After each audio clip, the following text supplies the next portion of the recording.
How's it going, everybody?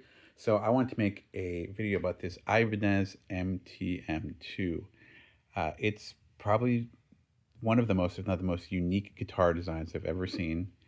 And I really like it. And when I was younger playing in bands, this would have been the guitar I would have picked. Not only is it like practically meant for people who play in bands of that genre, but also just some of the features it has. I was into that kind of thing at the time. So let me show you what I'm talking about here. So the first thing here that I've never seen on another guitar, and I'm sure somebody will be like, oh, the other one has that, whatever, some other model, is this kind of Floyd Rose bridge, but it doesn't move. It's fixed, okay? So this caught my eye, and I thought it was some kind of mod that somebody had done to it because you could see there's no place for a whammy bar, right? So I noticed this thing right here. There's a bolt kind of holding this up, and I'm like, oh, whoa, okay, somebody modified this. But then I noticed that it says like 7 at the top of the headstock, and I'm like, oh, this is like probably something to do with Slipknot, I think, or Fear Factor. I wasn't sure which one. I was pretty sure it was Slipknot though. And I did my research. I looked it up and like, no, the bridge comes like this. It's not modified because, yeah, I just had never seen that. And I've seen people fix their floating bridges before, and I thought, yeah, somebody had just done this. I was like, oh, whoa, okay, very cool. Never seen that before. And this was all at a flea market, by the way. I saw this at a flea market, out of all places. And then I saw, okay, the neck doesn't have any inlays. Pretty cool. It's got a pretty wide neck. I don't know the exact dimensions of everything. And then it has a reverse headstock, again, with kind of the locking tuner things, or at least a locking nut right there. And I love reverse headstocks. I've always liked them. My very first guitar was a reverse headstock. So that's kind of what I learned on. And what's kind of funny is I haven't had another reverse headstock since then. I've had dozens of guitars since then. And this is the most recent one that actually has reverse headstock. So that's one thing, is kind of the non-floaty bridge. I will say that these are kind of for show here.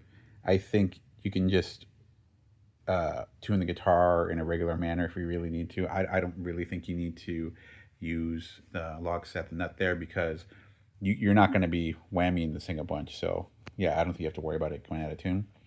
The other thing, of course, is it only has a volume knob, no tone knob, which again, I would have loved when I was younger because I've never touched my tone knob in my life, especially not when I'm playing. So might as well just not even have that as an option. Just have the volume knob and that's it. Okay.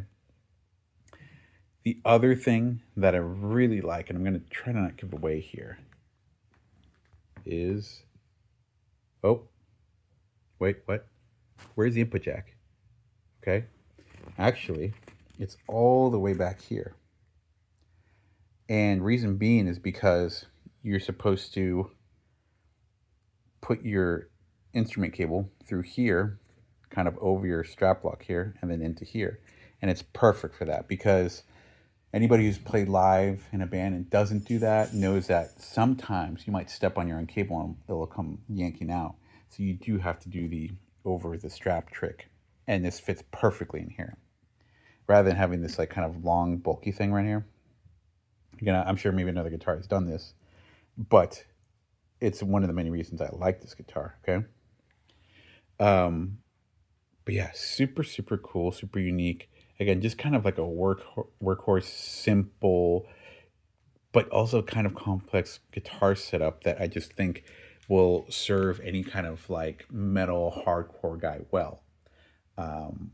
This thing sounds really good too. I mean, this is all stock, and the sustain on this thing is insane. I mean, I'm not going to show you this, probably other videos, but on it, but like literally like a minute long sustain. It's really weird. Pretty cool. I don't know when you're going to use that, but it's very, very, very cool. And yeah, it just sounds great. It sounds very metally. It sounds like, yeah, if you were just to try to do some Slipknot covers, this would be it. I have it in standard tuning right now, and I'll say that's probably the only things I'll complain about right now. And maybe this is partly my own shortcomings, but This was so tough to set up. Okay, so especially to intonate. Um, I hate these bolts, by the way. Has nothing to do with guitar, but I hate these kind of bolts because, yeah, you probably have to use like a penny or something. That's what I use. But you always kind of damage this thing when you do it, unless you have it completely loose, no strings or anything like that. There's always like a little bit of extra force that needs to be done because, everything's pulling that way. So yeah, it's really, really annoying. And then also, yeah, just getting that intonation in. There's only two holes where these other kind of screw pins can hold. This is the furthest back. So I just have to kind of push this one back more because this was a little too sharp. Push it back just slightly, but it doesn't stick there. There's no like, you know, screw that you can turn here. Just kind of pull it back. You just have to push it back. Same with all these. So I do believe I have it in almost perfect intonation, but I snapped a string at the headstock actually, from retuning so many times. I think I may have tuned and retuned at least 6 times trying to get everything perfect, trying to get the action low. I think at one point I had turned this too low, so my B string was choking out when I was bending. But that's the only caveat I'll give with this guitar is that if you get one of these, it's well worth the money. But if you don't know anything about setting up guitars, have somebody else, have a professional set this up because it is pretty difficult. It might take you a few hours to do so, but I think once you get this locked in, you're pretty much set for the rest of your life, which is nice. But yeah, I don't know if any of you have this guitar. If you're seeing this, let me know in the comments. But super, super cool. I mean, this would have been my dream guitar again when I was younger. Um, Works really well, sounds really good, just super stable.